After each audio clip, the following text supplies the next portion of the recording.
Na-try nyo na ba yung munggo na may sotanghon na may ampalaya?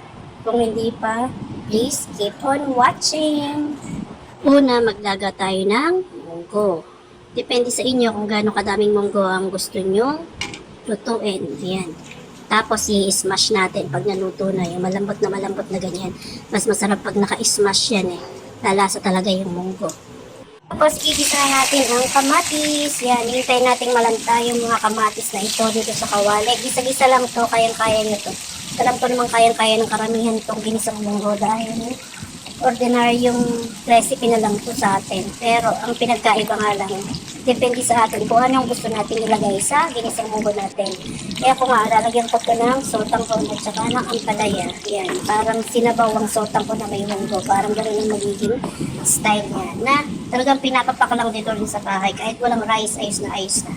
Kasi yan, tapos natin igisa yung kamatis, sibuyas, tsaka ng bawang. Ilagay natin ang itong matigas na giniling. Yan. Tapos, pagkagisa, dahil nga nakalaga na tayo ng munggo na na-smash natin, isali na natin ito dito kasi sasabawan natin ito. Kaya, matutunaw din yung nagyayelong giniling na baboy na yan. Parang malalaga siya dyan. Tapos, ilagay natin yung ampalaya, tapos lagyan natin ng isang pitsil na tubig. Actually, 2 pitsil na tubig talaga nilagay ko rito. Kasi ang bilis makakain ng tubig nitong sotanghon. Pagka may sotanghon na yan, talagang kinukuha ng sotanghon yung tubig. Kaya mapaparami talaga dapat ng sabaw. Alam niyo yun, di ba? Sa mga expert magluto dyan. Hindi naman ako expert magluto. Ito ay lutong bahay lamang dito sa amin. Ayan, tapos nilagyan ko ng siling haba para may konting kick. Depende sa inyo kung gusto nyo magkumain kayo nito. Kung gusto nyo i-smash sa plato nyo yan, mas okay. Kung mahilig kayo sa maanghang.